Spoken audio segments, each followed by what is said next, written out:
We are so glad you guys are here. You are at a record-breaking Photoshop world. Last year, we had a ton of people, and today we have a ton more. So thank you, thank you, thank you so much for making this one of our biggest Photoshop worlds ever. Thank you. Now, I also have to thank Adobe Systems. Adobe's support of Photoshop World, of NAP, and everything we do has just been amazing. But man, did they take it up a notch this year by offering all the paid full conference attendees a full one-year subscription to the entire Adobe Creative Cloud. I know. That's what I did when I heard they were going to do it. It's so exciting, and their support for everything we have done has just been absolutely amazing, and we're just as tickled as you are. So thanks very much to all of our friends at Adobe. Also, I want to tell you a couple of quick things before we get going. One is we have the Photoshop World app. Now, the Photoshop World app has all kinds of information from you that we're streaming. We're actually streaming this keynote live around the world, even through the app. So go get the app. It's got class schedule, all kinds of information, tons of stuff. So go to the Photoshop World website, click on the app button. We have it for iOS and for Android. Now, yesterday we had the pre-conference sessions, and during the pre-conference sessions, one of the sessions was run by Canon. Canon did a special workshop just for portrait photography. Well, one of the people in that workshop is about to win a very cool camera, but we need your help to decide the winner. So will you please join me in welcoming to the stage from Canon, Mr. Stephen Galima.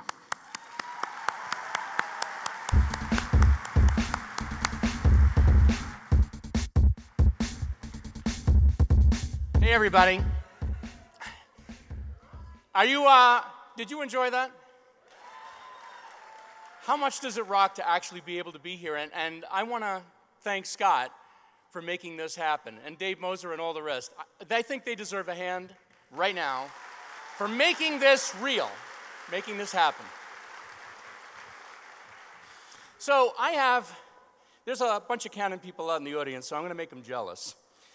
I think I may have the best job in the company because I get to work with some of the best photographers and cinematographers in the whole world, and it's an honor to do so. And two of them were involved in something known as the Canon Live Shoot, which is our pre-conference event. Canon Live Shoot is a class, an all-day class, that teaches people the fundamentals of commercial lighting, portraiture, processing, output to print. Jack Rosnicki and Eddie Tapp. Jack did the lighting, Eddie did the post-processing, and we all helped with the shooting. So it's amazing to take people who have had relatively little or no experience with commercial gear, models, and being able to take these images and turn them into commercially viable products in 6 hours. So what we're going to do is we're going to show you the results of the semifinalists, the images that we felt were the best of the images, and it was hard to choose. We isolated it down to 5. It wasn't easy. So let's take a look at the images.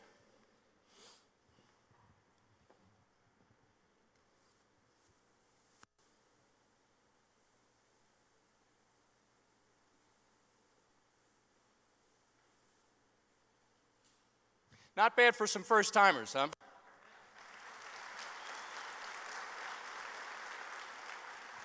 So, these are the semifinalists. We want to award a prize to the winner. We want the winner to receive a Canon EOS Rebel SL1 with an 18-55 kit lens, which is it's the world's smallest SLR, but with huge features, so it's a really nice award. So how are we going to choose the winner? You guys are going to choose the winner right now. And how you're going to do it is you're going to vote. You're going to vote by enthusiasm, by screams, by stamping your feet, by yelling and screaming, whatever you have to do to let everybody else know what you think is the best picture of that group of 5. So we're going to show them again, and I want to hear what you have to say. Let's go.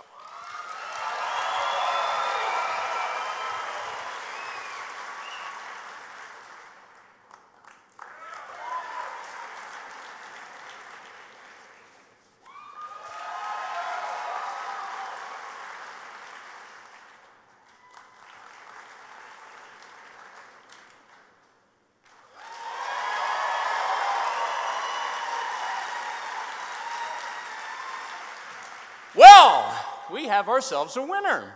Image number 5, Trevor Norris, you have won a Canon Rebel SL1 with an 18-55. Congratulations. See us at the Canon booth for your award. Thank you so much.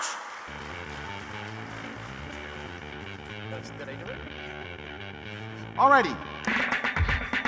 Some other quick news. I know you're waiting for Adobe to get up on stage. We just need one more minute real quick. Today, Wacom introduced a brand new line of Intuos tablets here at Photoshop World. And they just released also a brand new Cintiq. We're going to show you a sneak peek of it. We're going to bring out our own tablet wizard, Mr. Corey Barker.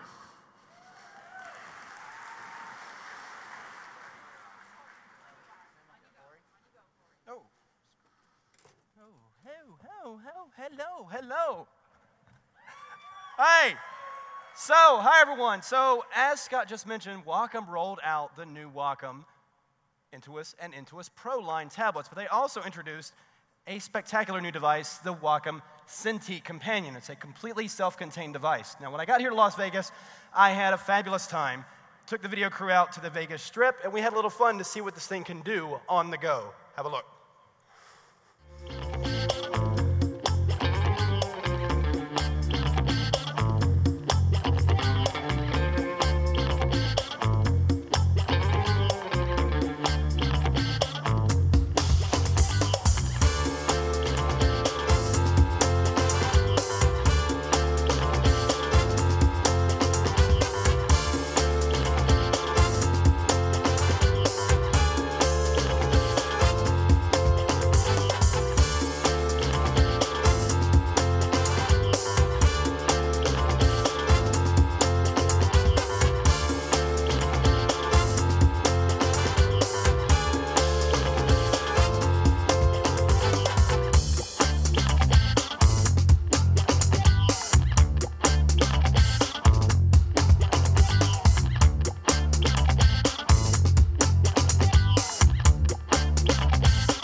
As you can see, I was actually working in full version Photoshop right there in the Vegas Strip because this is a Windows 8 complete PC unit. Now I've got that design I was working on. I was playing with some shots. Those shots I actually am working with right here were taken with the onboard HD camera right here on the tablet and brought them right into Photoshop, right on the fly. I was eager. I wanted to get to work. I didn't want to have to leave. So as you can see right here, I've got a design already in place, and what I want to do is kind of finish this up. I'm just going to do this wirelessly right here. So I've got an image right here in Photoshop that I'm going to add just to kind of finish off this ad for the Paris. So I'm just going to drag and drop this over into here. And let's just pop a layer mask on this image here. And I'm just going to go ahead and grab the gradient tool and just kind of give this a little bit of a fade here. And just like that, maybe drop the opacity a little bit. Pop a logo in there, and look at that. I'm doing it. I can walk around. Now, the beauty of this, of course, is when you're on the go, or if you're in a studio doing a photo shoot, you want to maybe work with the models, you can actually have the camera, you can actually have a Canon camera or wirelessly enabled camera shoot the images directly to the device and bring them right into the machine. In fact, I'll just show you real quick. Playing around last night. Oh, Creative Cloud. Who loves a cloud? We all do. So I'll just show you here real quick. This was taken last night. We were actually playing with it, shot it right to the machine. So if you're in a studio and you're playing around, you can actually have this right on the location, shoot it right to your device, and mess with the composite and get your design right there in place. It looks really good. So actually, Wacom is going to have these very devices. They're not even shipping yet. In the Tech Expo, they're going to be there to answer your questions. You can actually try this out and see what you can do with it yourself and see how it plays out. There's 2 flavors. It comes in Windows 8 and Android versions. So it's fully enabled as a Windows 8 PC, and then it's a fully Android tablet, 2 different versions. Check it out at the Wacom booth. We'll see you around the show. Thank you, guys.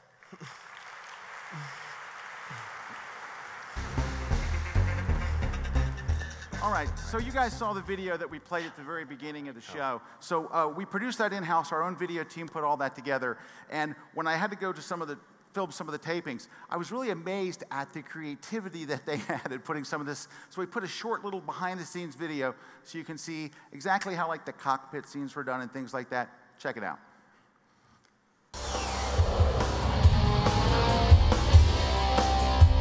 I'd never seen the movie before, and I knew it was a classic movie, but I just didn't know what it entailed, and I kind of thought to myself, all right, we got to add planes and such like that, but I guess I didn't calculate the task that was at hand. When we first heard we had to do Top Gun themed video, it was like, okay, how are we going to pull that off? Given our location, our budgets, all that stuff, even just working around the projects we already have, you know, we had to be very creative and resourceful. We really utilized the space we have here. You know, the whole scenes with all the cockpit scenes are actually shot in our photography studio that we use for a lot of our training.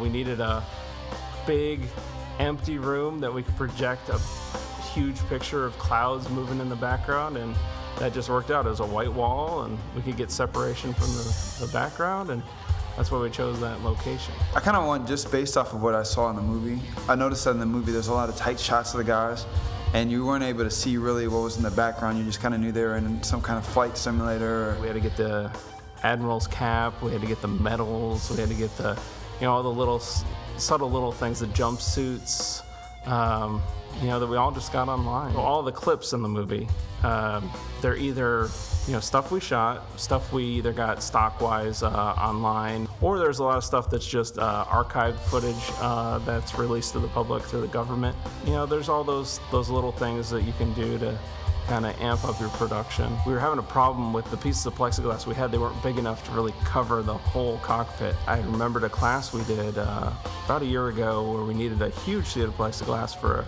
a Kelby training shoot. And luckily, still had that contact, called them up, was able to that day get a huge piece of plexiglass. It was actually very inexpensive, and it saved us from really trying to pull the plug on the project. Really just out of pure luck almost. Corey was trying to screw around with the guys on the set and was taking our little light that we had shining kind of over to change the light every so often and moved it more towards camera. All of a sudden we got this great lens flare. We said, we got to use that. So constantly now you see the lens flare coming in, so it looks like the sun's kind of peeking through as the plane is supposed to be rotating around. And it just made this, it gave us that Hollywood effect and that realism that we were really looking for. In the movie Top Gun, they always seem to be sweating like crazy. Every scene these guys are sweating. I don't know if they didn't have air conditioning in California back then or whatever, but everyone's sweating. So we thought, okay, we got this scene with RC, he's flying and he's supposed to be Cougar in the movie who's, you know, freaks out and throws in his wings and say, I can't fly anymore. So we wanted to say, okay, we see this progressively sweating RC. Initially we just started spraying on him. We thought, wouldn't it be a cool idea to see the water just start to drip down his face, you know, more and more progressively. So we decided, okay, let's come up with a concept.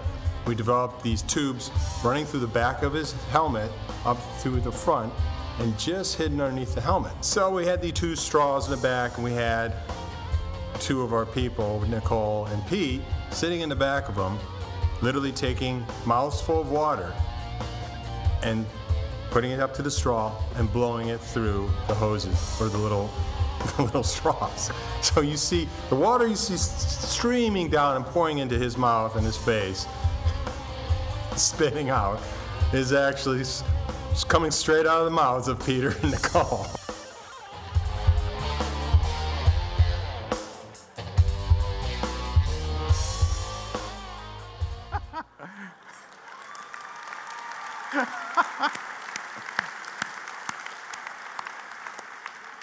When we were in Orlando earlier this year, I can't tell you how many people stopped me and say, did you really do that, or you just guys do that for the video? No, that's how it really came down. Hey, now it's time to get serious because it's the Adobe portion of our keynote. And I can tell you this, as the National Association of Photoshop Professionals, anytime you get to share the stage with Adobe, it's just a huge honor. We're very excited. Today is a particularly exciting day because one of the things that I love about Photoshop World is when Adobe does take the stage, they're likely to do a couple of things. They're sometimes likely to sneak peek technology that hasn't been seen yet, some future stuff they're working on. Sometimes they make really cool announcements. Sometimes they do both. We'll see what happens. But let me tell you this. I'm very, very excited to turn things over to our friends at Adobe Systems. Ladies and gentlemen, please welcome to the stage, Brooke Shaden. Hello, everyone. I am so incredibly honored to be here. And I want to introduce myself as a fine art photographer because that is very important to me. Fine art photography is really just my way of saying that I am an incredibly stubborn person because I want to do what I want when I want to do it. And so I call myself a fine art photographer. But something that I think is a little bit better to say than stubborn is perhaps sincere. I am doing what I love because I love to do it.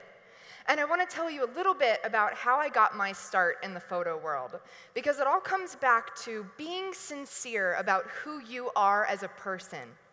So I got my start in photography basically because I didn't like what I was doing before that. I was doing filmmaking, I was in college, I was studying English literature. I loved telling stories more than anything in the world. But it wasn't right for me. I wasn't telling the right kind of stories. It took me so long to make a film that I already had 100 more ideas before I finished it. So I moved into photography. And when I picked up my camera, that was on December 19th, 2008, I said, you know what? This is my chance. I can take pictures of whatever I want. And so I did.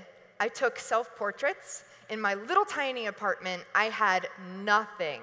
I had a Nikon D80 at the time. I had a very, very tight lens. I couldn't even fit my whole body in the frame. And so I started doing these self-portraits. And what you're seeing right now is that evolution from that very first picture that I took all the way until the present. When I started photography, I didn't know that people made money at it, as silly as that sounds. I didn't know that people did this as a career. I had no idea. And when I started learning, people started saying, well, you know, it's great that you take these weird, creepy pictures, but when are you going to start to actually make money from this? And people started saying, do weddings, do portraiture, do events, things like that. And so I said, you know what, I could do that. But that would be just like going back to college and doing what I don't want to do for a living. So instead of that, I worked an office job. I was a receptionist. I hated it. I was slowly dying inside as I was a receptionist every day. After that, I became a legal assistant.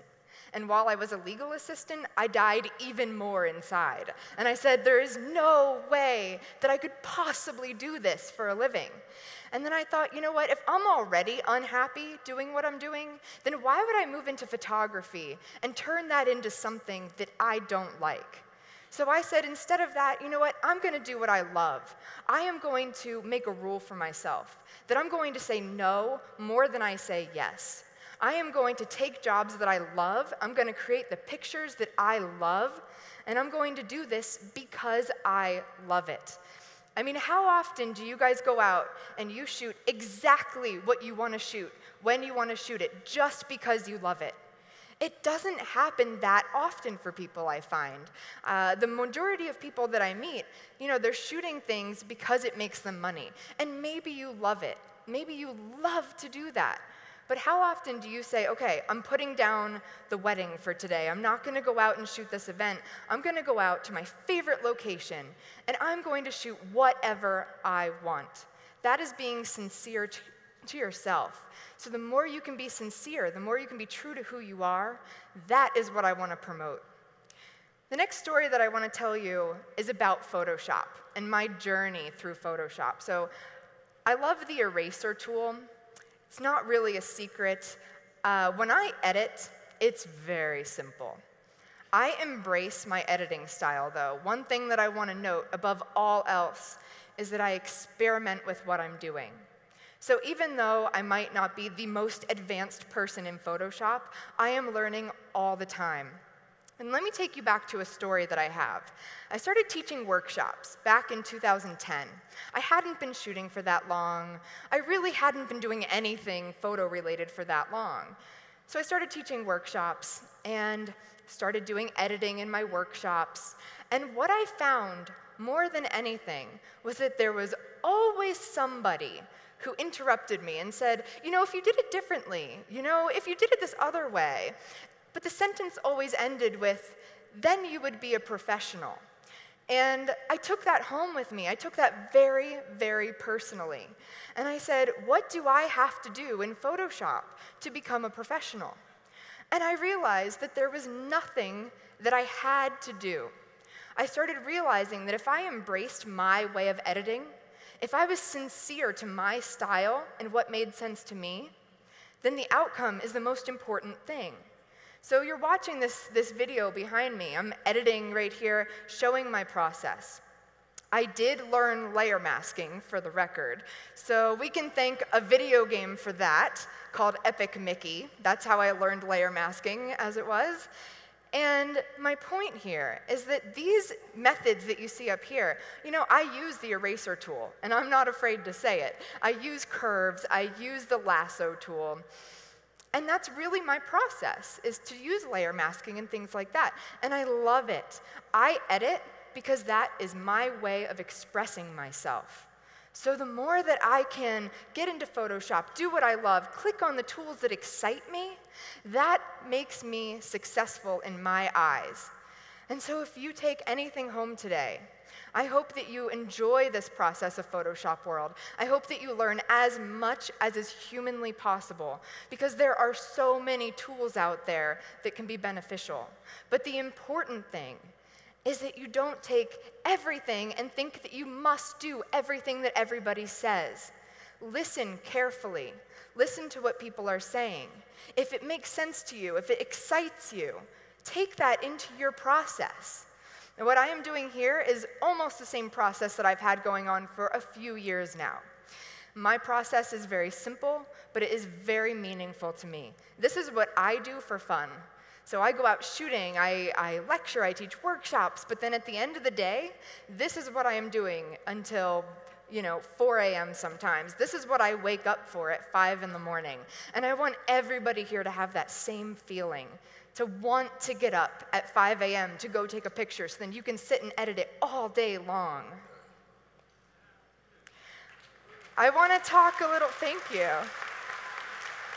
I want to talk a little bit about social networking, because that, for me, is one of the reasons why I got into photography in the first place. I actually started on Flickr. I started uploading my pictures, I started creating a community, and what I noticed was two things. The first thing is that there were people who were very encouraging. They were incredibly lovely people, and they said, "Great, stunning, I love your work."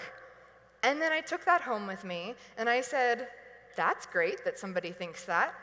And then there was the other side of the story, the people saying, your work is very creepy. I will not show this to my children. You probably should not post this publicly because people will get nightmares, things like that. And so I started saying, oh my gosh, is that true? Should I not post my work online because I might offend somebody? What should I do? And I had a choice to make. I could either take what people were saying, take that to heart, and then put that into my work. So maybe I would take those people who were saying, you're very creepy, we don't like this, change my style so that it would be accepted online. That was one route that I could take. I could put my pictures up and give feedback, and say, hey, what do you guys think? What should I change? What should I do? But the thing to remember is that I wasn't creating for other people. I didn't get started in photography because I loved photography. That sounds really strange, I know, but I got started in photography because of the ideas. Because I had a message that I wanted to put out into the world, and I wanted people to see that message. I wanted people to connect to it. So even if people didn't like what I was putting out there, at least they felt something. At least they were engaging. I get emails every week from people saying, I don't follow you because I like your photography. And that is quite honestly the best compliment that I can get. Because that means that people are engaging and they felt the need to write even though they did not like what they saw. It's really silly to say because, every photographer wants people to like their work. But I would rather people feel something and get emotional about it than just say, great, stunning, and then move on to the next picture. So I started creating a community around myself. I started saying to people, this is what I do, take it or leave it. Feel something, engage with it, love it, hate it, let me know. And then I started creating that community. So, I started on Flickr, and I'm branching out from there, and I'm on Facebook and all these different social networking sites. And my goal is, yes, to share my photography, but my main goal is to inspire people, to let you know that it is okay to be yourself, that it is okay to do what you love and to put that out there on the internet, to engage people with what you're doing, and then to say, yes, this is me. Love it or hate it, this is me. So be sincere to yourself no matter what you do, no matter what you do in your life.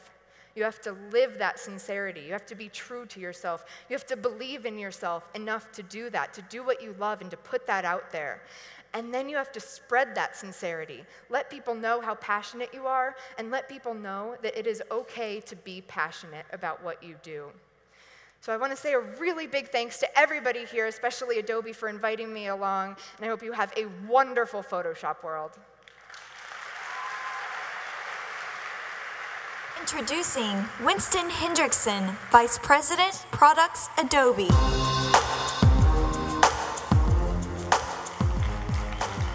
Morning, everybody.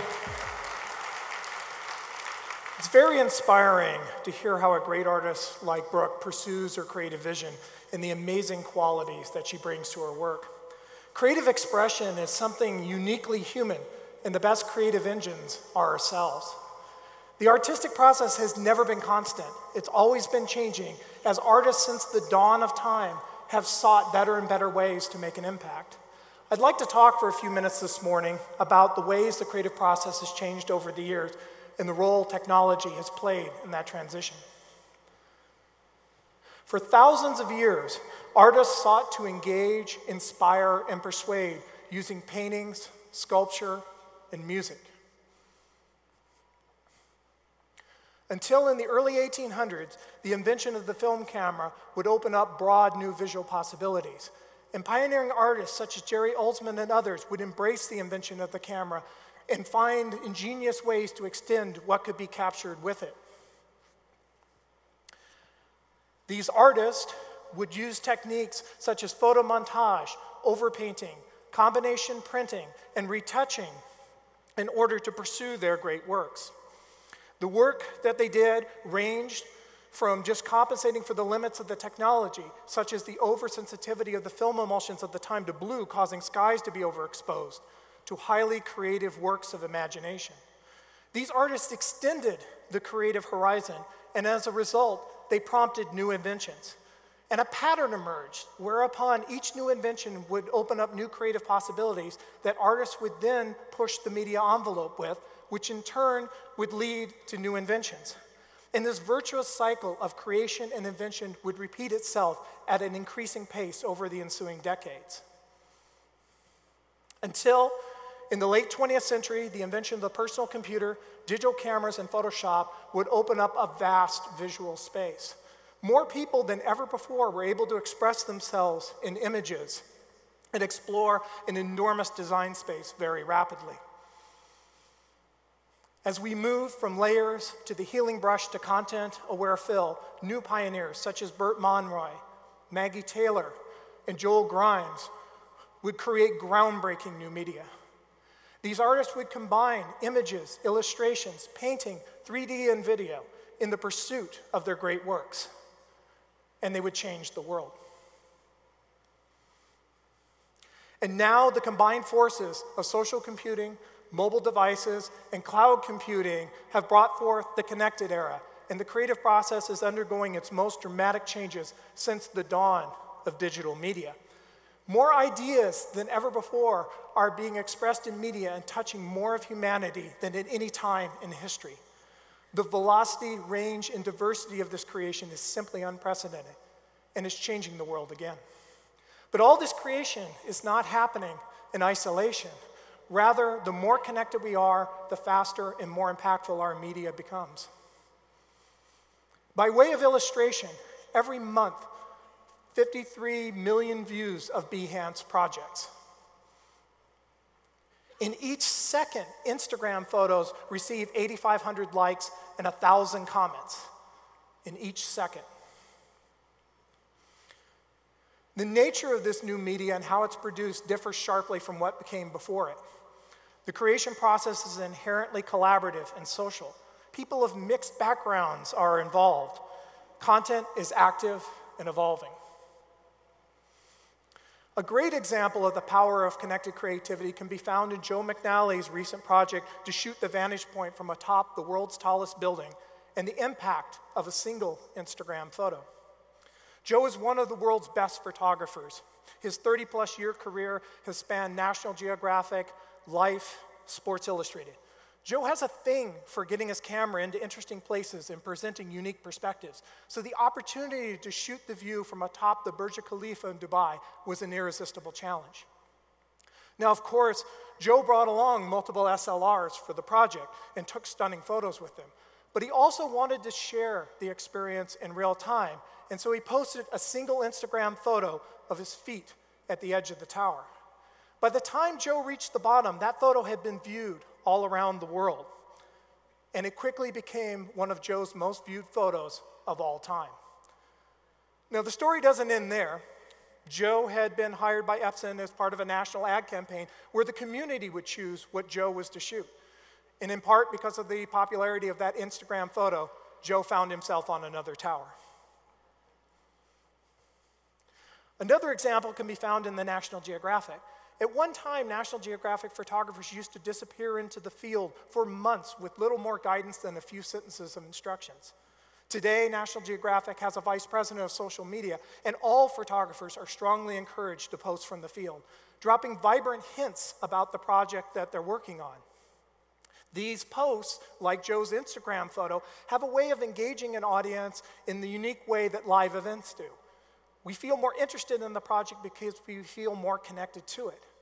It also offers the potential to be able to shape and tune the work if desired, based upon social feedback about what resonates the most. So in short, the connected era means that your creative possibilities are as broad as they've ever been. You can create anytime and anywhere. You can quickly connect to those people that inspire you and can help shape your work. You can easily engage a broad audience around your creations. So now at this point, I'd like to invite members of the Adobe product teams to come up and showcase to you some of our most recent innovations we're building into our products that allow you to work anytime and anywhere and be able to connect socially. We'll begin with Lightroom and ask Group Product Manager Tom Hogarty to come out and show you our roadmap for a Lightroom distributed photography solution. Tom?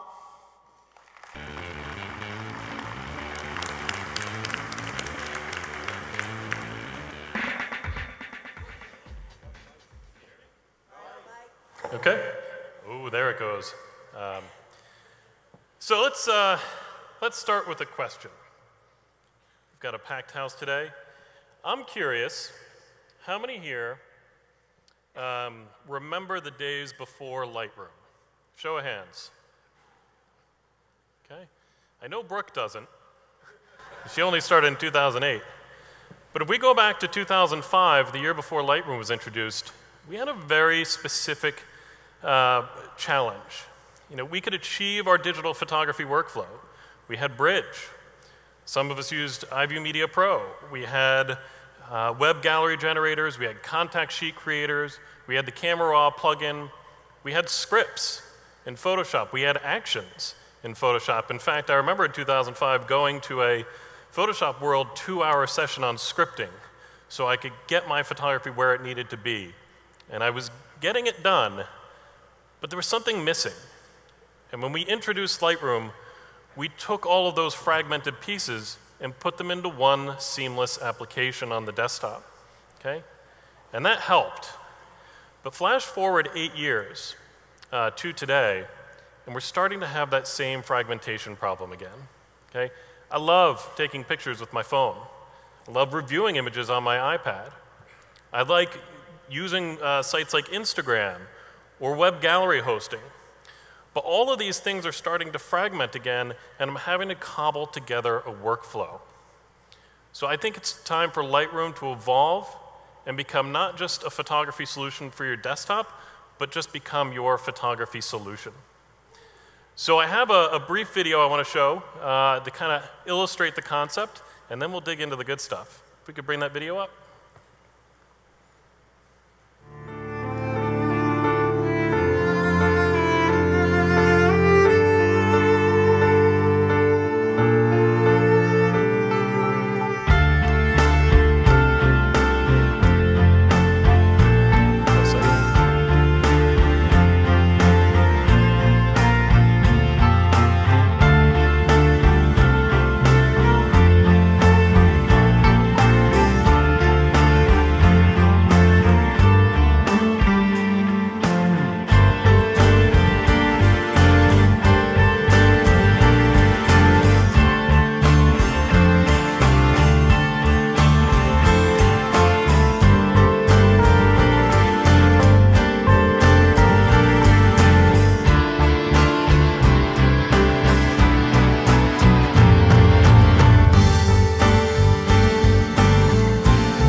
All right. So I love glossy videos. They're very pretty, and I think it does a pretty good job of getting across where we're headed.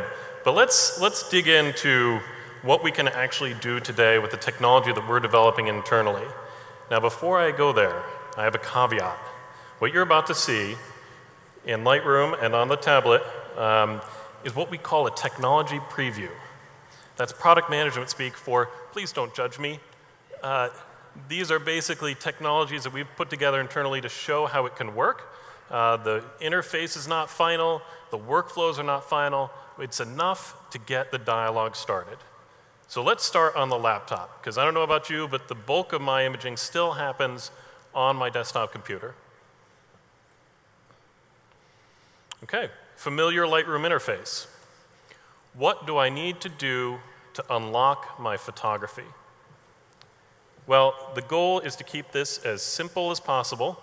So all we've done, at least in this new UI here, is if you look way up in the upper right-hand corner, it might be tough to see, I just signed in. I signed in with my account, and I say, I would like Lightroom to sync. That's it. Now, how do I choose which images I want to unlock? Because I don't know if I want all of my images. I have 70 or 80,000 images. Some of them are private. Some of them are for clients. And so I want to be selective about what I'm unlocking. So you can see down here in the collections panel, I have a few collections. I have one of the Bay Area. I have one about London. We did a San Francisco photo walk not too long ago. Okay, some wedding pictures. And then here's another one of Venice. Okay, so all I want to do to unlock this photography, again, if we're thinking seamless, is just click a little icon to the left of the collection. And that's it. Okay? Now I'm starting to release my photography to my devices and to various web sharing options. How do I know? Well, this little icon up here is telling me that I'm syncing 37 photos. Okay? Now, you're saying to yourself, Tom, I shoot RAW. I need my big boy computer for these images. I can't do anything on my phone or my tablet. It's just not going to work. Well, one of the things we introduced in Lightroom 5 was this concept of smart previews. Okay, this is technology that allows us to take high quality, high bit depth RAW file and condense it into something small enough, then portable enough, that it's now easier to share than a JPEG file. These smart previews are 2 to 3% of the original file size. This iPad right here could fit 75,000 images on it with smart previews. So we're basically utilizing that technology to expand the workflow off the desktop. Because I know a lot of us, we thought, well, if I shoot RAW, I'm really just kind of confined to a big boy computer, as I like to call it. I learned that one from Julianne. But not anymore. OK, it's still syncing. We're down to 27 photos. This is what we in the demo world call stalling. Let's go over to the iPad. OK. You can see I have the collections that had already started to sync. OK, and there's Venice, which is coming up with 14 images. What do I like about tablets? I like how they're comfortable. When I'm working on photography on my desktop, I'm hunched over, kind of uncomfortable. Usually the fans start spinning up, it gets warm. And it's work. It's pleasant work, but it's still work. Okay? What I love about tablets is it kind of untethers me. I don't have to sit at a desk. I can sit on my couch. I can be on the train. I can be on a plane. I can just put my feet up and relax and enjoy the content that's on my tablet. The problem is, in the past, we never had this one-click ability to push our content to various devices. Okay? And we'll get that with the Lightroom mobile experience, with this photography solution. So for me, when I think about the tablet, I think about one of the workflows that's still kind of taking up a little bit of time. So again, here's the tablet, just so you can see that I'm actually working on a mobile device here. I'm sorry, it has to be tethered, but we need that for the video. So one of the things I need to do, still takes a good deal of time in my workflow, is reviewing images. So this is, again, something I definitely would want to be able to sit on my couch, quickly flip from image to image. Okay, kind of review, go back and forth. No, I like this one better. Let's go back to more of a film strip view or a grid view. Let's take a look at this one. Okay, now I don't know about you, but if I'm leaned back on my couch with a glass of wine and I'm reviewing my images, one of the things I need to do to make some judgment calls is to explore some basic settings for an image. Okay? So a lot of times I just need to tweak the exposure or the brightness or the shadow and highlight detail to make sure I really nailed it. And here I am running on a tablet, and all of that is right here at my disposal. The basic panel is fully available to make adjustments. And you know what? It's visually identical to what you'll get on the desktop. Exciting?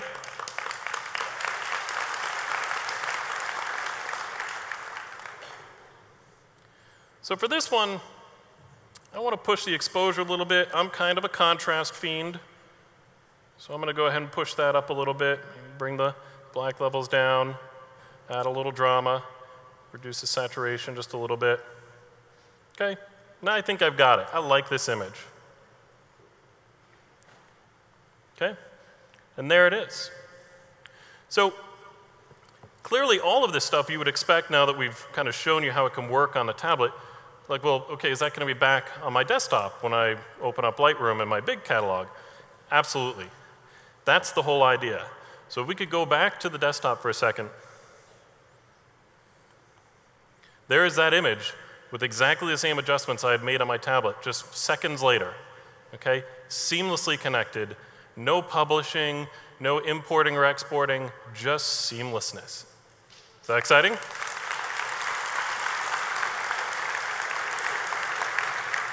But that's kind of a literal expectation. Okay, come on, Adobe, just release this. What else have you got? Well, one of the things I think Winston was talking about was this concept of the connectedness we all experience now and how that can aid in our creativity. So what if I had gotten through this review of my images and decided, you know what? I can't decide. It's very similar to what we saw earlier with the Canon semifinalists. Sometimes you're just not sure. It's hard to make that final decision. Okay?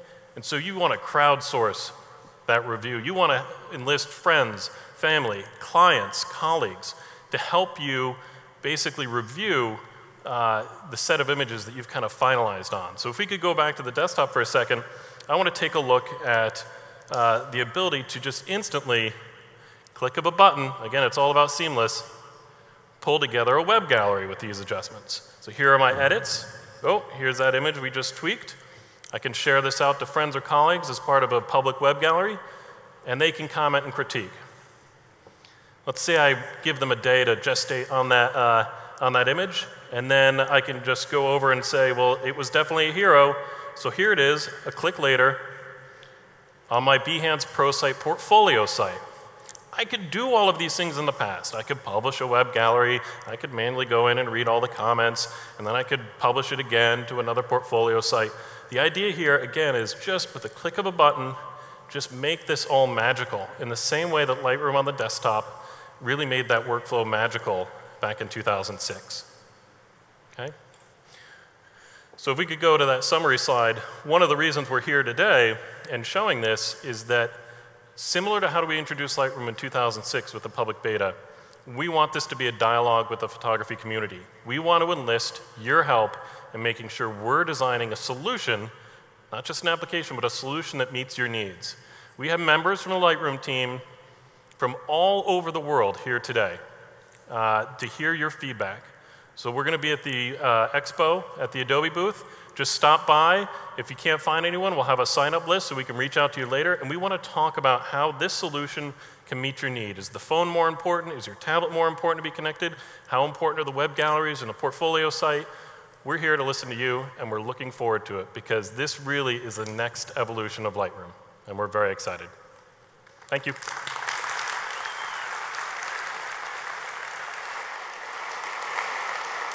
Thanks, Tom. So a technology preview. The details are not final yet, and you'll be seeing these products and services later this year or early next year. Now, Tom just showed you how you can extend your workflow onto mobile devices. I'd now like to ask Brian O'Neill-Hughes to come out and show you how we will revolutionize what you can do on a mobile device. Brian?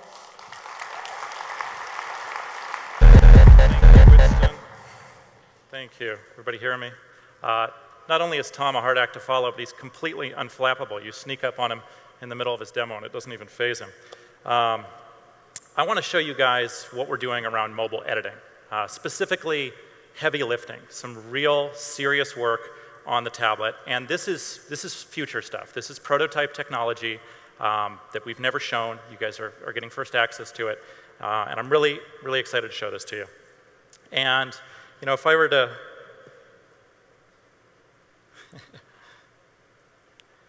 go back to what Brooke was talking about earlier, and sincerity, when it comes to using a demo asset for this, the guys who came up with this software have some great demo files. But even though I knew it would be challenging, I wanted to use one of my own. And I do that whenever I'm doing a demo to the degree that I can, and I really try to break this stuff. So what I'm going to do here is I'm going to show you an area that I think no one has really cracked yet when it comes to mobile editing, and that's selections and masking. And this is a special kind of application, and I'll explain why in just a second. But let's start with a tough image here, lots of hair, lots of detail, and I'm going to make a selection of my little boy here. And I'm just dragging my finger over this as I would with, say, Quick Select. And we're going to move up to Santa, much more challenging, and even more so along the edges there. Okay, now I'm going to zoom in a little, and one of the neat things that this application does is that the brush dynamics change as we're zooming, so they become more or less precise depending on where I am with the image. So I want to correct those areas. I can also choose to view this in a different way, so I have a sort of a fluid interface here, where I can pull this down. And now I'm going to back up, and we're going to go ahead and knock this out and just look at it as if it were its own layer. Okay, now the edge might look a little clunky there, but I'm going to touch this one button, and it's going to clear that up. Now, the guys who put this in here, and they're still working on this, but their benchmark for selections and masking is it will be done here when it's as good or better than what we have in Photoshop today. So if I change this to black and white in the background, you can see that's a pretty darn solid mask and selection there. Right? I think that's pretty cool. Now, what's so cool about this? You know, it's not just about having powerful technology. It's about making it really easy to use. You notice we're not diving through menus. We're not clicking checkboxes. And the same thing when I want to add to this. Maybe I want to take an area that wasn't color and make it color. So my mom here on the left, I'm just going to click on the plus, and we're just going to bring her back into color there. We're using layers, we're using masks under the hood, but we're not showing any of that to you. You don't need to know about that. We're just doing it really quick and easy there. Now, I mentioned this is a special application. We're doing really neat things with selection and masking. We can do black and white. We can soften the background. But we can do some other really cool things too. And to show you how that works with mobile technology, I thought it would be fun to show that on a phone. This is my own phone. It's nothing fancy. It's a couple years old now. And I'm going to go ahead and just plug this in. And the other part of this application that's really cool is that we can call Photoshop on a server. Talk about it for a minute while we wait for the phone to come up on screen there. So what I showed you was a local operation, but we can also call Photoshop in the server and have it solve even more difficult problems for us. So an image like this, what I need is upright, right? I need upright like I've got in Lightroom 5 or Photoshop CC. Well, I take this image and I click the upright button, and that's exactly what I get. So I have upright running on my mobile phone, and to do the heavier lifting, we just toss it up to the server, we process it there, and we return those calculations to the image. So we're used to thinking of the Creative Cloud as a place where we deploy our applications and store files. With this prototype application, we're using it to do processing and computing. So really pushing mobile editing to the utmost limits.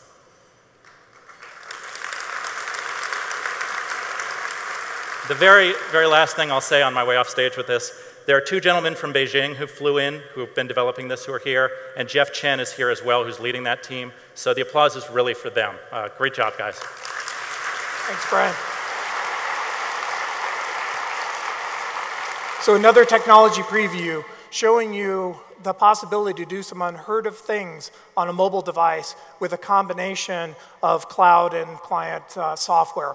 So now I want to invite Principal Imaging Evangelist Julianne Koss to come out and show you what's possible today to do with Creative Cloud to make your media available anywhere, and the power of Behance to be able to showcase your work. Julianne? Thank you, Winston. All right, how we doing? Can you hear me? Yes, okay. How you guys doing? It's Photoshop World. This is awesome. Thank you for coming. Thanks for joining us this morning. So what I want to try to show you today is really some different ways that we can kind of shorten the distance, like Winston was saying, between your ideas and your photographs and the sharing of those ideas and your experiences. The thing is that everybody out here is going to want to share a little bit differently. So let me just ask you a question. How many of you guys have already, asked you a question without raising my arm so you can't see that I'm sweating like RC was. How many of you guys have already installed Creative Cloud? How many of you are members? Okay, so not everyone.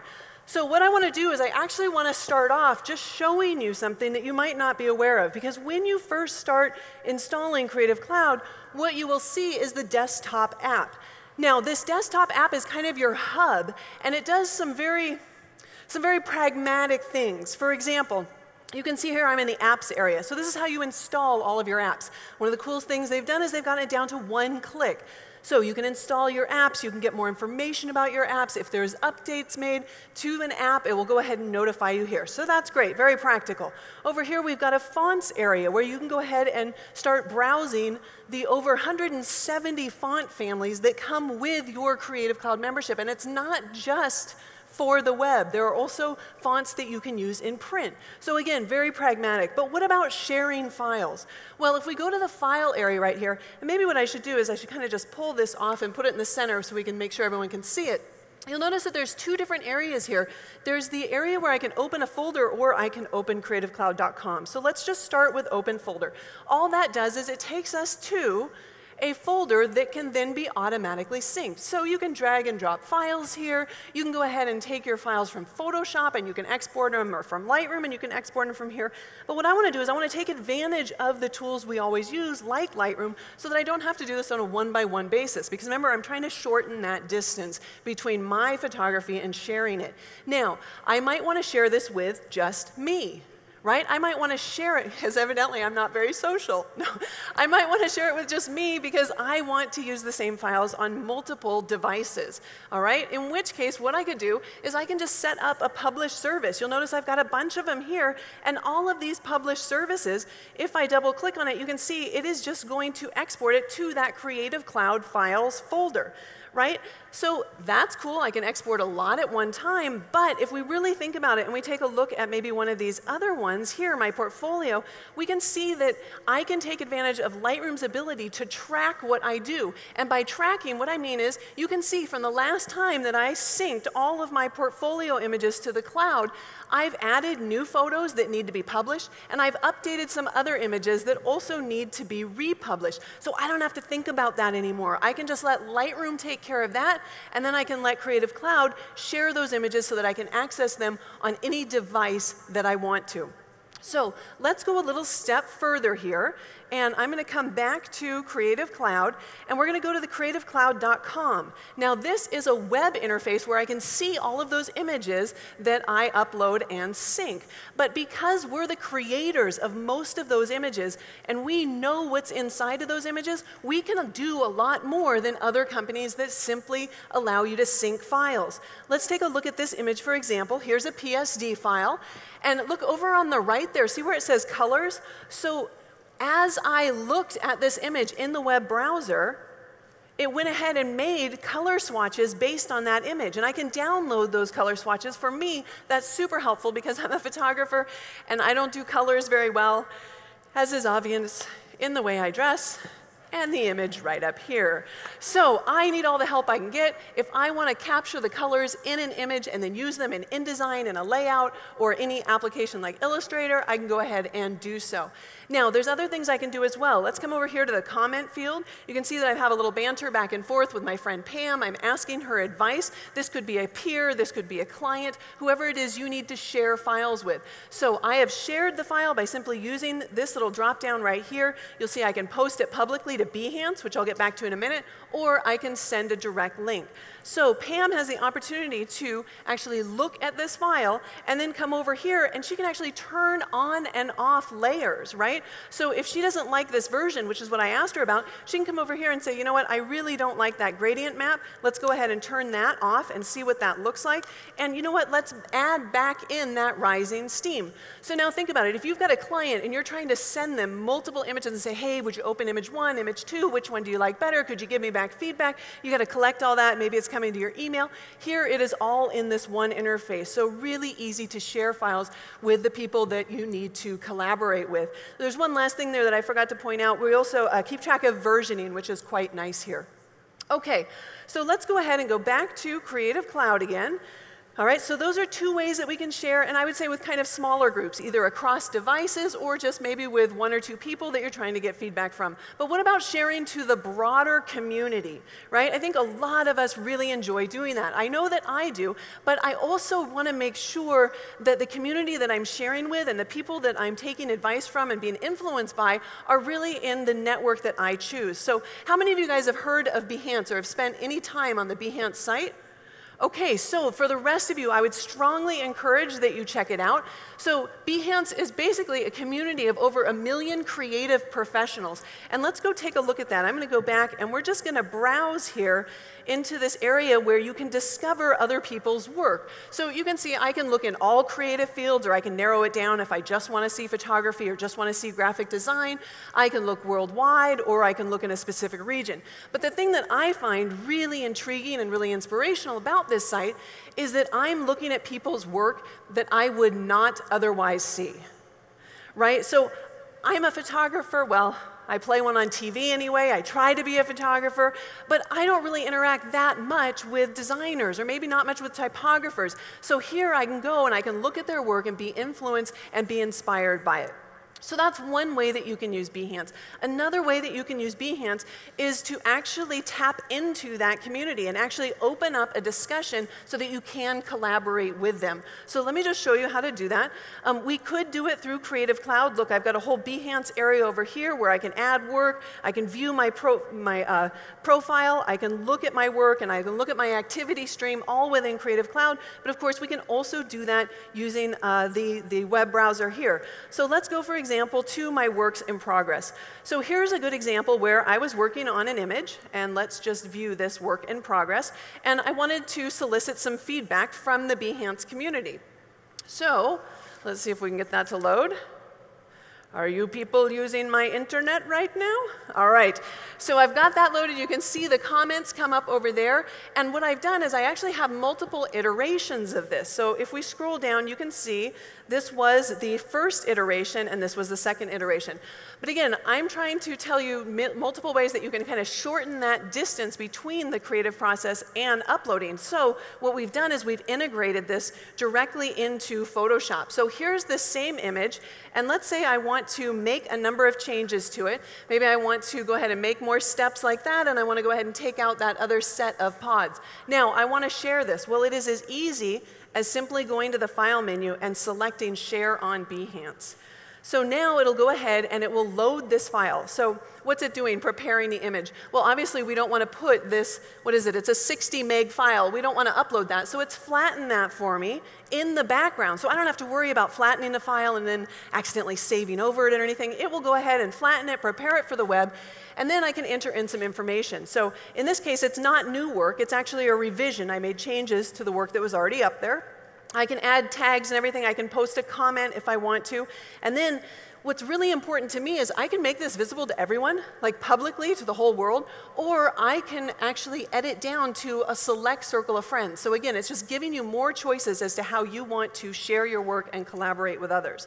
Then when I click continue, oh, well, we got to actually put something in here. Let's choose what the image is that we're revising, and then we'll hit continue. Then all I need to do is select my cover image. So that's really easy. That's basically the image that it's going to use when I say to publish this. And where's it going to publish it? Well, I've hooked it up with both Twitter and Facebook, so I can go ahead and publish it here. Obviously, we can change this, but for right now, let's just go ahead and share that. So that's how easy it is while you're working on an image to go ahead and share that with the Behance community. And of course, we can do that from Lightroom as well, using those published services.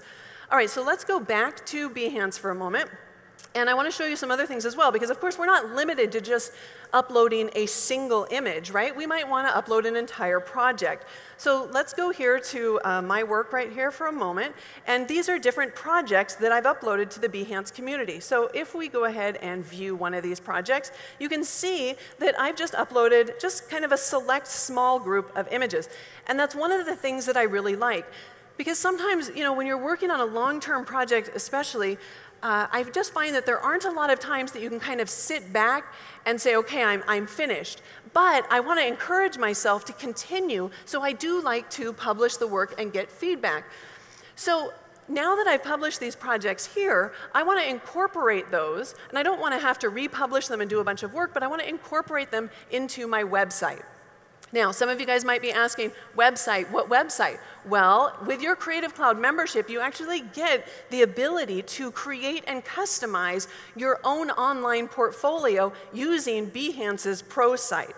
So if we scoot over there for a minute, let's just go ahead and load that up. I'm going to go to the Pro site editor, because I don't think everybody here has seen it. Go ahead and start that. It's really, really easy. So on the left-hand side up here, under the layout area, I can just choose a different layout. And then all I need to do is I need to go to the Pages area, and I can add additional pages if I want to. I can go to the Design area, and you can see that almost everything in this layout is completely customizable. In fact, if we come up here to the Font area, you'll notice that I can go ahead and I can integrate all those fonts from Typekit that I mentioned at the beginning with my Behance Pro site, so I can select a font, so I'm not limited by just the normal fonts that you would usually see. Here's the Myriad Pro. That's what I'm using in this case. So you can completely customize this, and when you're ready, when you come here to the projects area, you'll notice that the Pro site knows and was aware of all of those projects that you've already published through Behance, and so you can just add as many, you can add all of them or the select few that you want to add. So what I really, really appreciate about this is just the fact that, one, I don't have to duplicate my work. If I change like my images in my projects, they will also be updated in Behance. The other thing that I really like is they're kind of smaller bits of information, meaning that I can just post a smaller project, so I feel that my website for my portfolio is not going to be static anymore, because trust me, I rarely go up to my other website and try to alter it because it's just too much work right now. So this is making that really easy. And then of course, what you probably noticed is that even I could do this, so there is absolutely no code necessary to do any of this. So I can go ahead and program the whole site just based on, basically, it's like a drag and drop and upload or using published services. So with that, that's sharing and collaborating both with yourself across multiple devices. We have ways that you can share with small groups of people if you want to collaborate with maybe an art director or somebody in a smaller group. And then, of course, we have Behance to share your images with the entire world. So with that, back to you, Winston. Thank you. Thanks, Julianne. So now you've seen some of the power of connected creativity and just how accessible it is. We believe these capabilities are so fundamental to modern media that we're transforming Photoshop and extending Lightroom to be able to embrace anytime, anywhere creation and social connectivity. But lest you think that we forgot about our core imaging magic, I'd like to invite Brian to come back out and show you a preview of a feature for an upcoming update to Photoshop CC. Brian? Thanks, guys. I'm going to show you one last really quick demo. Before I do, I just want to talk a little bit about how Adobe is listening. About 3 years ago, I got up on this stage, and we kicked off JDI. And I said, I mean this so much, here's my email address, which is bhughes@adobe.com, by the way. Send me your ideas, send me your features, send me whatever you're interested in talking about. And I got a ton of feedback. Well, we've taken it to a whole new level here. We've brought engineers and testers to the show, and they will be live coding from the Adobe booth. So go over there, talk to those guys, give them your feedback, let them know what's on your mind. It's a really special opportunity to interact with the team and share your ideas. Okay, one last quick feature here. So we talked about Photoshop helping mobile do things it couldn't do before. I want to talk about something that Photoshop can't do quite yet. Let's say I want to drop something into my image here, and the perspective does not match. Okay, well, I'm going to come in here to Perspective Warp, and I'm just going to train this image a little bit. So I'm just going to give it a little bit of a guide as to where the perspective is. That'll work. And then I'm going to give it a little more information about the other part of the bus here. And last, I'm going to warp this, and I'm just going to kind of eyeball it. I want it to match that background. So I'm going to pull that way over there in perspective, and then I'm going to grab this part and stand that up. So completely impossible in Photoshop as you know it today. Pretty cool. Thanks.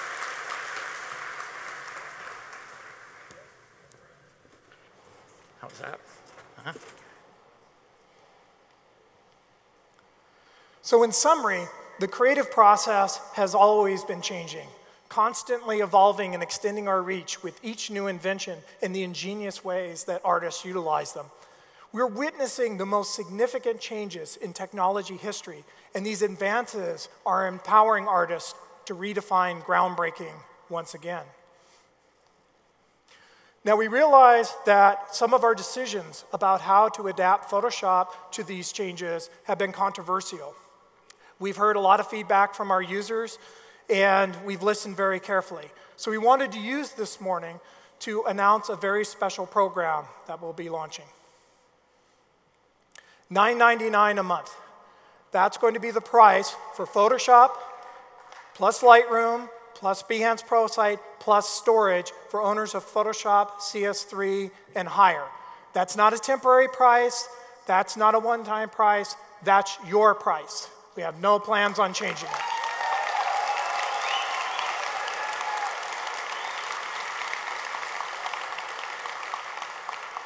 We think that Creative Cloud is one of the best ways for you to be able to take your media to the next level, and we want to make it as easy as possible for you to experience the power. So in closing, I'll just quote Jerry Olsman again. Our creative horizons are as broad as they've ever been, and what artist could wish for more than that? Thank you, everyone. Thank you, Winston. Mr. Kelly. All right, hold on. Come up here. Okay, now, normally we have a present for you. Last time we gave you one of the helmets that were used. You sung happy birthday to me. And it was your birthday. But this time we have something better. Come, bring it on out here. You're going to give me RC? No. No. It's the next best thing. It's RC's sweaty jumpsuit. I get the sweaty jumpsuit to go with the sweaty helmet. Thank you, RC. Thank you, Winston. Thank you, Scott. Thanks. Thanks, everybody. So that was an amazing announcement that Adobe just made on the $10 thing. And I know what you're thinking. You're thinking, well, we all just got 12 months of the Creative Cloud, but everybody at home, their heads are exploding. So anyway, hey, we had another pre-conference session yesterday. It was called Real World Concert Photography. And we are going to pick one of the winners from the concert photography pre-conference yesterday. We're going to do it really, really quickly. Please welcome to the stage the instructors for that class, Scott Diusa and Alan Hess.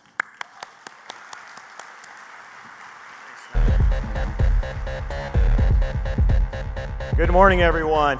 Hey, my name's Scott Diusa, and on behalf of Alan Hess, myself, and Nikon, we want to thank you for helping us with a quick photo contest from our pre-conference workshop yesterday. Now, this real-world concert photography workshop is a great time for us, and this is the 10th time we've done this, and we had over 40 participants in this photo contest.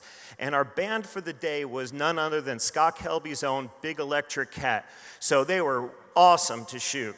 Now, what I'm going to do is, you guys have done this already this morning. We're going to show you a few images, and then we're going to show you again, and you're going to be able to vote on the winner. Now, what does the winner get? The winner gets, we got a slide coming up. The winner gets a Nikon D800 camera, and not only that, but a 24 to 120 millimeter VR lens, totaling $4,300 worth of stuff. Thank you. So this means that you have a very, very important job to do to make one photographer very happy today. So I'd really like to start off with our first image. This is Calibra by William Beam. Okay, now hold your applause, hold on. Second image, Scott Kelby himself by Bruno Dim. And our third image is Tony by Ray Kasumi. All right, you guys ready? Image one.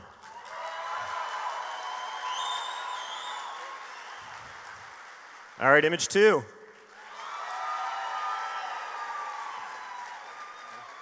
And three. Two.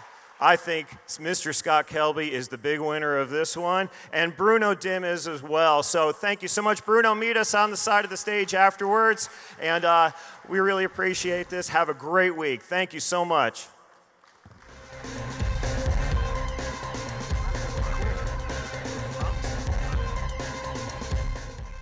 All right, ladies and gentlemen, now it's time to honor the work of our attendees here at Photoshop World with the Photoshop World Guru Awards. Welcome to the Photoshop World Guru Awards. To present the awards, please welcome NAP's Executive Director, Larry Becker. Hey guys, welcome to the 2013 West Coast Guru Awards sponsored by B&H Photo. The Guru Awards are a special Photoshop contest just for attendees, so you have to be here. And you could be in any one of 7 categories. So we're going to go through the 7 categories. You can see them on screen. But I got to tell you the prizes. These are awesome. Each category winner gets a $500 B&H gift card. And the best of show, $500 B&H gift card. The Scott Kelby collection from Triple Scoop Music, of royalty-free music worth over $400, a Canon Pixma Pro 1 printer, and $300 voucher from Smug Mug. Not too shabby. Bet you wish you entered. And we're going to start off in the artistic category. The finalists are Dustin Jack for Tommy Lee, See No Evil, Hear No Evil, Peace Dude. Chuck Uberly for The Juggler.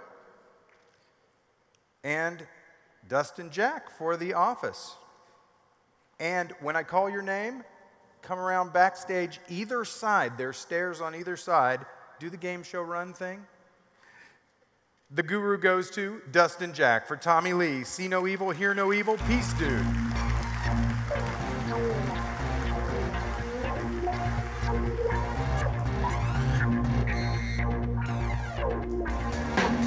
Yeah, over there, game show run.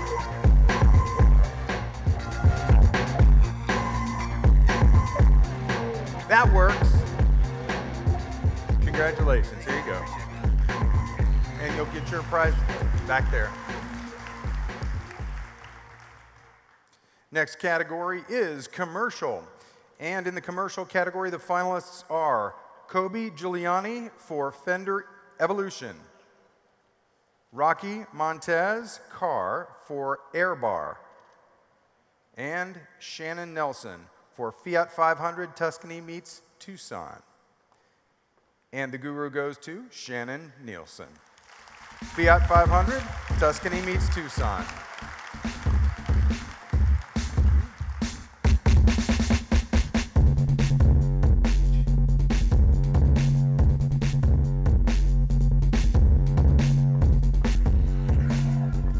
Congratulations. Yeah.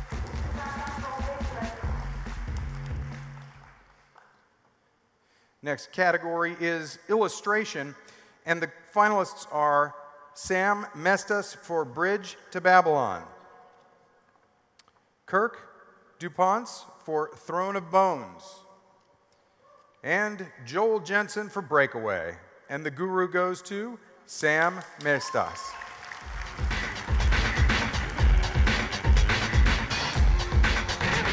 I love the energy. You guys are jumping on stage. Congratulations. There you go. Congratulations. All right, after this is over, I'm going to stage dive, so you guys get your energy up.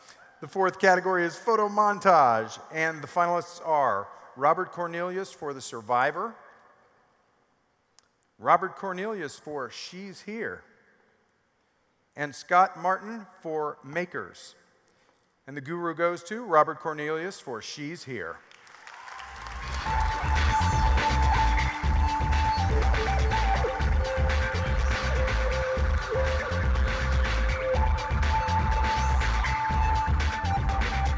Oh, that was awesome. Congratulations. Yeah, thanks for coming up. Yep. You didn't warn me. All right, next category is number 5, restoration, photo restoration. And the finalists are Elizabeth Prochnow for Marjorie Hill, Vicki Simpson for wedding restoration, and Billy Plank for Man in a Suit. I think Billy's here. The guru goes to Elizabeth Prochnow for Marjorie Hill.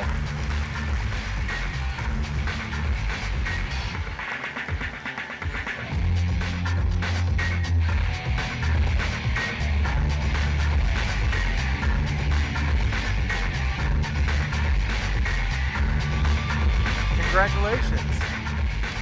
Thank you. Yeah, congratulations. Okay. Photo retouching category. The finalists are Paul Bartel for Riley, and I'm sorry, I can't pronounce your last name, and it's already off the screen anyway. Ali Rajabi Shomali for Butterfly Girl, and J.R. Maddox for Bad Hair Day. And the guru goes to J.R. Maddox for Bad Hair Day.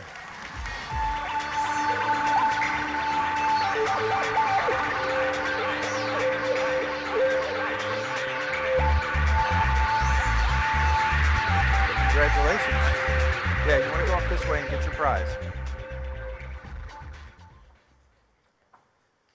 All right. In the photography category, we have Matthew Mameri for Sweet Berry Wine, Michael Leonard for Flying Humpback, and Brian Asmussen for ball bobbing. And Brian gets the guru for ball bobbing.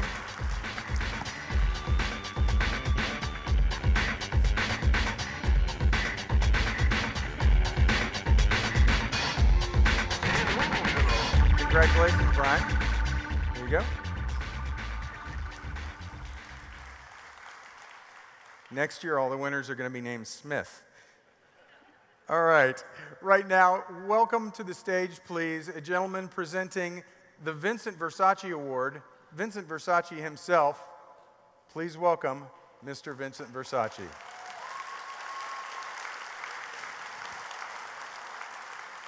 They didn't hand you a mic? No, this is perfect. He doesn't get to say anything. This is awesome. No, go ahead, Vincent. Right here. Perfect! That was even better. Just Hello. There we you go. I have to be short in sentence because others have been long in paragraph. Understood. That's all the stuff you win. Vincent pulls this award together every year, and it is a tremendous award. Vincent, the winner? The winner is Doug Sturgis, Floating Beauty.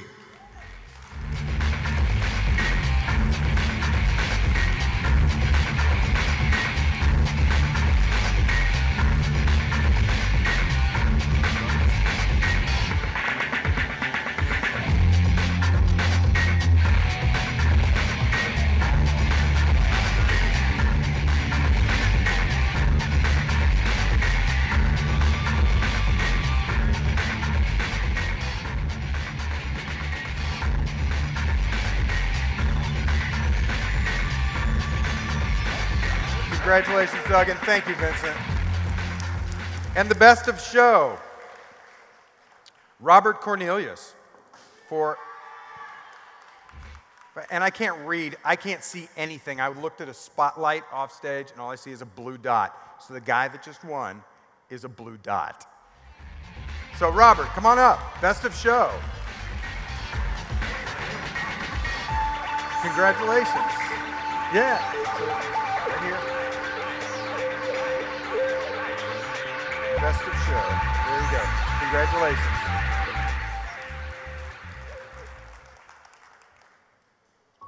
Ladies and gentlemen, at this moment, we would like to turn your attention to our annual Photoshop Hall of Fame award presentation, presented by the National Association of Photoshop Professionals. And now, you're invited to celebrate with us as we present 2 new inductees into our Photoshop Hall of Fame. The mission of the Photoshop Hall of Fame is to honor and recognize those individuals whose contributions to the business, education, development, and art of Adobe Photoshop have enduring value. Now let's hear just a little bit about this year's inductees. This year, we are excited to award 2 inductees into the Photoshop Hall of Fame. The first of these 2 exceptional gentlemen says that he has always had the creative bug. His love for photography as a teen led him to an exceptional career. After earning degrees in marketing and information technology, he began his career in computer programming. That creative bug soon kicked in, and he began to design interface graphics for software and web design, which ultimately led him to Photoshop. As a world leader in Lightroom and Photoshop, his credentials include authoring 15 books with bestsellers like Layers and Photoshop Compositing Secrets, editor-in-chief of Lightroom magazine, beta testing the first version of Lightroom, hosting LightroomKillerTips.com and PhotoshopKillerTips.com, lead instructor on the Lightroom Live Seminar Tour. His presets and video tutorials have sent the Lightroom website to be the world's top blog on Lightroom. Over the years, built up a massive library of articles, videos, DVDs, and online training on using Photoshop and Lightroom on PhotoshopUser.com and KelbyTraining.com. He's currently a full-time Photoshop guy and the training and curriculum developer for the National Association of Photoshop Professionals, who oversees the content for Kelby Media Group. He says working for Kelby Media Group and training tens of thousands of people is a dream come true. Connecting and seeing others learn new things is what keeps him going. Please join us in congratulating our first 2013 Photoshop Hall of Fame inductee, Matt Plaskowski.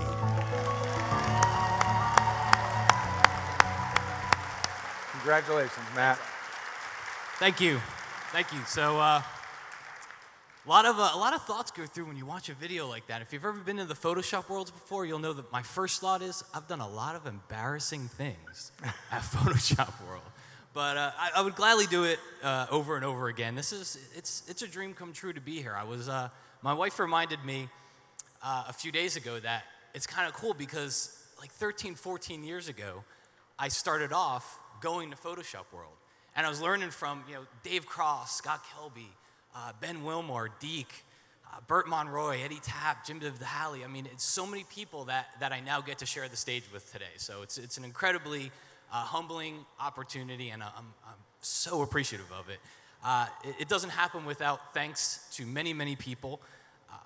First, Calibra Kelby, Scott Kelby, Gene Kendra for starting Kelby Media Group, and creating this massive factory of ideas and craziness that goes on there every day. It's a wonderful place to work, and I'm very privileged to be able to go in there every day and call that my career. To Scott, I sat there in my interview with Scott 10 years ago, just about, and I don't even remember what he said. I could have been doing basket weaving as my job for all I knew when I came out of that interview. But I did know that Scott did an amazing amount of articles and books and DVDs and videos, and I thought, well, maybe he just needs help. Maybe he needs help for somebody to help him write those things because he does so much. And I was so wrong because the first day that I started, he puts it into your hands. Anybody that knows Scott knows that he wants you to succeed. And he's giving me the mentoring over the years. Everything that I did, I got to put my name to, and he's always been there for questions, an incredibly sharing person, and I will always be indebted to Scott for that. My buddy Dave Moser, who was the chief operating officer when I started there, and always pushing me to make the next project be better than the previous project. I wish I could have a company roster at Kelby Media Group, just the video team, the web team, the creative, the graphics, the editing, the accounting team, everybody, down to my content team, RC, Corey, and Pete. You learn very quickly when you go to work at a place like that, it's not about the job that you're going to, it's actually about the people that you get to be with every day, and it's an incredible group of people. My mom, my dad, who gave me the foundation to be here and always pushed me to do my best, brothers, sisters, and their families to always be there for the support, and anybody that's out there, if you're out there today, you know that we're here because we're passionate. And you don't get here because you're not passionate. And the one thing that you realize that you need in life, because we can really get caught up in this stuff, is balance. And I have to thank my two sons, Ryan and Justin, for giving me that. Thank you. For giving me that balance in life, and it's them that reminds me that I'd be on the computer all day and all night if I didn't have them. So thank you. My wife Diana. So imagine coming home 10 years ago, and she says, "So what are you going to do?" I don't know, basket weaving. I had a very good job, a very well-paying job, a very stable job, and to trade that all in for what I really didn't know, and she was there 100% of the way for me. Taking care of the family back home because it is a passionate job and we get caught up in it, but to know I had her back there, to always be supportive, and to just always be there for me. And even when she's working herself, I always knew that I had a good support network back home. And finally, thank you. So finally, my last thanks goes to a group of people that I never, ever would have thought of when I first started this 10 years ago. And when I first started the job, I thought the coolest thing in the world would be I get to work in Photoshop every day. Like, what could be better than that? And I was dead wrong. That the best part of this job was the emails, the comments, the Facebook messages, the social media messages, the handshakes in the hallways, here at my seminars, and all the feedback from everybody out there, because it's your success stories, it's the inspiration that you guys have, it's everything that you guys come up and tell me and all the instructors here at Photoshop World that NAP and Photoshop World has helped you achieve. It's the best satisfaction that anybody could ever want. So I leave you with a sincere, humble thank you. Congratulations, Matt. Thanks. Our second inductee is a self-proclaimed nerd whose job is to act as the gap between the public and Adobe. He joined Adobe as part of the Photoshop development team in 2001, focusing on quality and usability. His first assignment was working on the web graphics engine and helping migrate from OS 9 to OS X. Over the years, his main focus was Photoshop's architecture and core functionality, helping re-architect the Layers panel for multi-select and adding non-destructive editing through smart objects and smart filters. He was also a quality lead on the 64-bit Cocoa work in Photoshop CS5. More recently, he has switched roles to focus on customer advocacy and customer engagement, spending about half of his time communicating directly with customers in person or through social media. You may have exchanged comments with him on Twitter, Facebook, or Adobe community forums for Photoshop and Lightroom. He works closely with all of the Adobe digital imaging product development teams to add the features and tweaks he hears about directly from customers.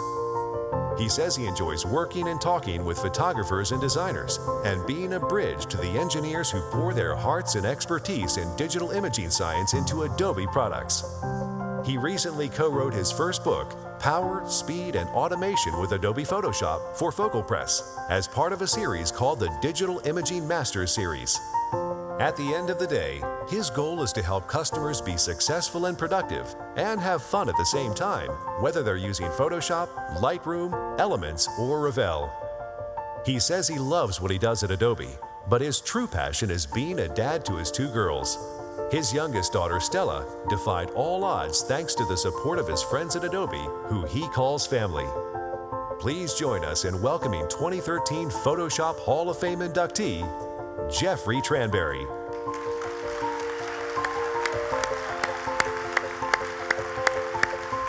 Congratulations.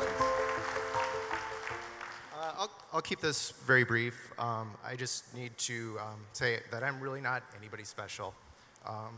I'm just a guest in the house that people like Chuck Geschke, John Warnock, who started Adobe, John and Tom Snow, Mark Hamburg, Russell Brown, Julianne, all the engineers, everyone that's on the Photoshop and Lightroom team, they are the brightest people in the business, but they're also the nicest people in the business.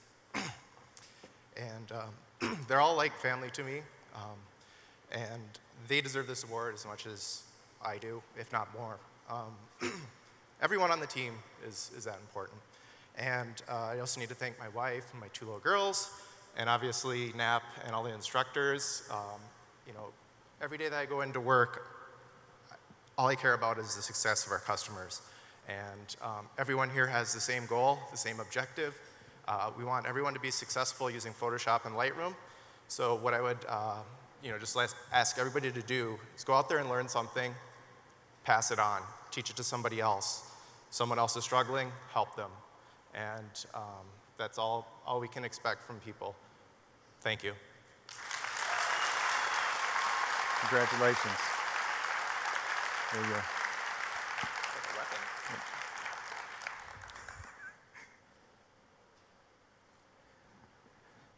All right. We have a big day planned for you guys. I want to let you know about a couple last-minute things. The after-hours party tonight at the House of Blues, it is sold out. You will need a ticket, but it's going to be a blast. Starts at 8 o'clock.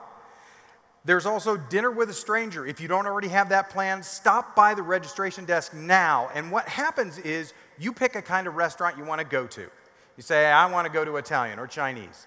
And you say, I'm not here with anybody, but you sign up for one of 12 slots at a number of different restaurants we've made reservations at.